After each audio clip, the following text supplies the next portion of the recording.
नमस्कार दोस्तों, स्वागत है आपका हमारे चैनल अमेजिंग केमिस्ट्री वाला में।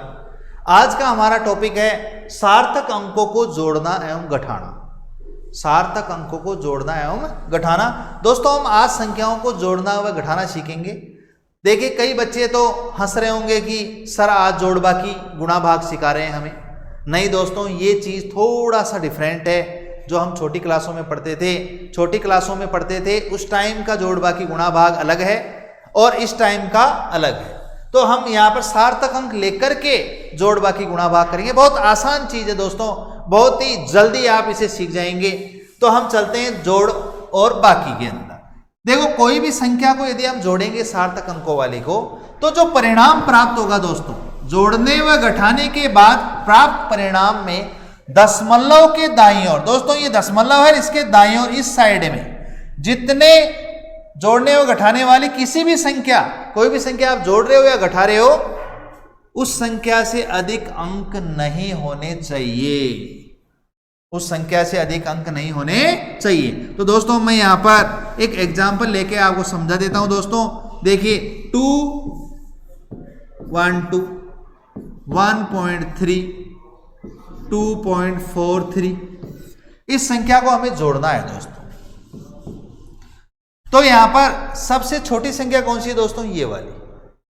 तो इससे दशमलव के बाद में एक संख्या आ रही है, तो हमारा जो परिणाम आएगा उस परिणाम में भी दशमलव के बाद केवल एक संख्या ही होनी चाहिए।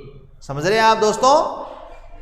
जो हमारे पास जोड़ने के लिए जो भी संख्याएं हैं, 3 संख्याएं यहाँ हैं हमारे पास। यहाँ पर 20.12 1.3 2.43। तो दोस्तों, इस दशमलव यानी कि डेसिमल के बाद में जो 3 आ रहा है, यानी 1 अंक आ रहा है केवल, और इनमें दोनों में कितना आ रहा है? 2 आ रहा है। तो हमारे पास 1 अंक वाली छोटी संख्या है, तो इससे ज्यादा अंक नहीं आना चाहिए। यानी दशमलव के बाद में 1 अंक ही आना चाहिए। किसमें? परिणाम में दोस्तों। तो हम इसे जोड़ते हैं। 2 and 3 5 1 3 4 4 4 8.12 3 and 2। जो हमारे पास परिणाम आया दोस्तों 23.85। लेकिन यहां पर मेरे पास नियम क्या है दोस्तों, कि जो संख्या है छोटी वाली, उसमें दशमलव के बाद में 1 ही अंक है दोस्तों, तो 1 ही परिणाम में आना चाहिए। तो हम क्या करेंगे इस दोस्तों, इसका निकटन करेंगे। यहां पर 5 आ रहा है दोस्तों, यहां पर 8 आ रहा है, तो आप क्या करेंगे 23.8 इसका आंसर लिखेंगे। दोस्तों, हम किसी संख्या का निकटन करेंगे, नियर बाई उसको लेके आएंगे। इसका टॉपिक मैं अलग से बना दूंगा। नियर बाई करने के लिए देखिए दोस्तों, मैं आपको यहीं पर समझा देता हूं। कोई भी संख्या है, उसमें यदि कोई संख्या हटानी है, हटने वाली संख्या यदि 5 से कम है, तो आप अगली संख्या में कोई चेंज नहीं करेंगे। यानी कि इसका परिणाम आएगा 21.05। यानी कि जो हटने वाली संख्या है वो 2 है, वो 5 से कम है, तो इससे पहले वाली जो संख्या है उसमें कोई चेंज नहीं होगा। तो हमने परिणाम लिख दिया ये। यदि हटने वाली जो संख्या है वो 5 से ज्यादा है दोस्तों, 5 से ज्यादा है, जैसे 7 है तो ये 5 से ज्यादा हुआ, तो आप इससे पूर्व वाली संख्या में 1 जोड़ देंगे। यानी कि हमारे पास जो परिणाम आएगा वो आएगा 21 यानी 21.06, यानी 5 में 1 और ऐड हम कर देंगे दोस्तों। अब बात आती है, यदि हमारे पास हटने वाला अंक 5 हो, तो 5 होगा, जैसे मान लीजिए हमारे पास ये है 5।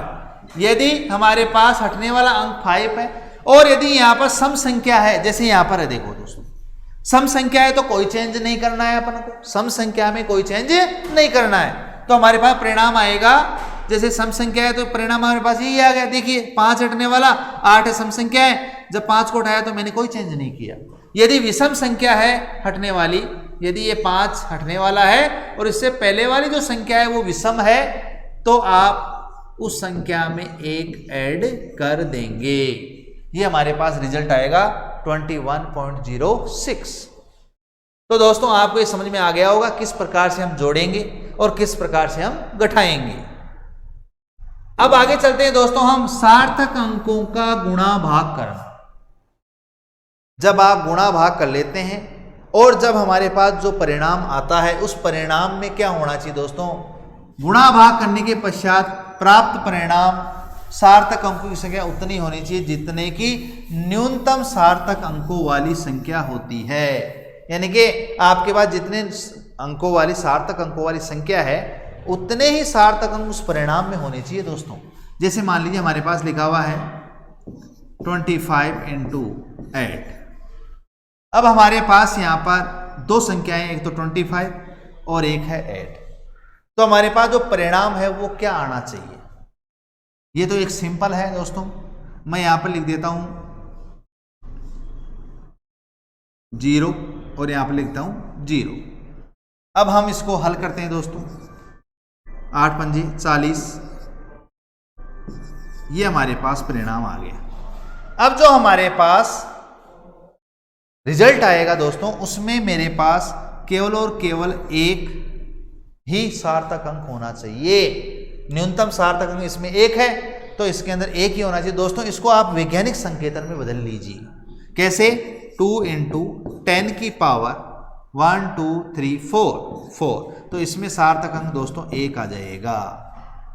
समझ में आ रहा है दोस्तों आपको मैंने किस प्रकार से इसको किया है? दोनों संख्याएं हैं मेरे पास। यहाँ पर मैंने न्यूनतम सार्थक अंकों वाली संख्या ये देखी जिसमें एक सार्थक अंक है, तो हमारा जो रिजल्ट आएगा 20,000 आया है। इसको मैं वैज्ञानिक संकेतन में बदल करके सार्थक अंक की संख्या 1 कर दूंगा और इस प्रकार से हमारा रिजल्ट आ जाएगा। तो दोस्तों आपने देखा किस प्रकार से हमने सार्थक अंकों को जोड़ा और घटाया।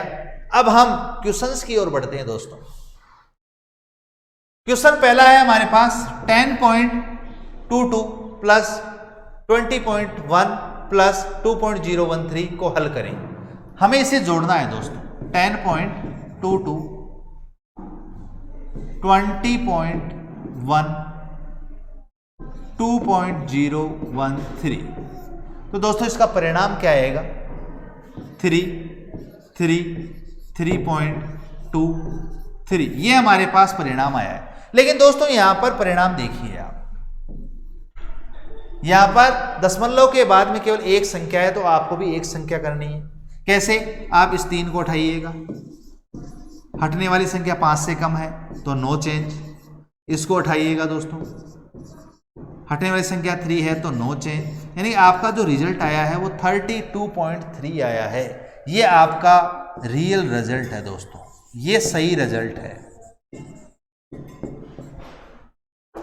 नेक्स्ट दोस्तों इसको हल करेंगे, हम इसको गुणा करेंगे और गुणा करने के बाद में जो रिजल्ट आए उसमें 1.5 यानी कि 2 सार्थक अंक है इसके अंदर, 2 ही सार्थक अंक उसमें होने चाहिए। ये आप करिएगा दोस्तों। अगला सवाल है 20.1 माइनस 10.22। जब आप इसको हल करेंगे इसके अंदर से बाकी निकालेंगे, सब्सट्रैक्शन करेंगे, तो सब्सट्रैक्शन करने के बाद में जो परिणाम आएगा उसमें 20.1 यानी कि 3 सार्थक अंकों वाली संख्या ही होनी चाहिए। यानी कि दशमलव के बाद में एक संख्या ही होनी चाहिए। तो दोस्तों इसका हल आप स्वयं करेंगे दोनों सवालों का। यदि आपको जो रिजल्ट आता है वो रिजल्ट आप मुझे कमेंट बॉक्स में डालेंगे, मैं रिजल्ट चेक करूंगा कौन कौन स्टूडेंट्स उसको राइट कर रहे हैं, कौन कौन रफ कॉपी में इसको निकाल रहे हैं। दोस्तों जितना आप अभ्यास करोगे उतना ही आप निखरते जाओगे। सोने को जितना तपाया जाता है उतना ही उसमें चमक बढ़ती जाती है। दोस्तों साइंस एक ऐसा सब्जेक्ट है जिसको आप कंसंट्रेट माइंड से यदि पढ़ेंगे, राइट करेंगे, उसके सवाल निकालेंगे, कंसेप्ट बिल्कुल क्लियर होते जाएंगे और हम मजबूती की ओर बढ़ते जाएंगे। किसी भी मैदान में उतरने के लिए हमें पूरे बल की आवश्यकता होती है, हमें पूरे आत्मविश्वास की आवश्यकता होती है। और आत्मविश्वास कैसे आएगा दोस्तों? टॉपिक पढ़ने के बाद जब हम सवाल हल करेंगे तब हमारे अंदर सेल्फ कॉन्फिडेंस डेवलप होगा और हम अच्छे से टॉपिकों को तैयार कर पाएंगे। आज के इस वीडियो में इतना ही दोस्तों। Thank you very much.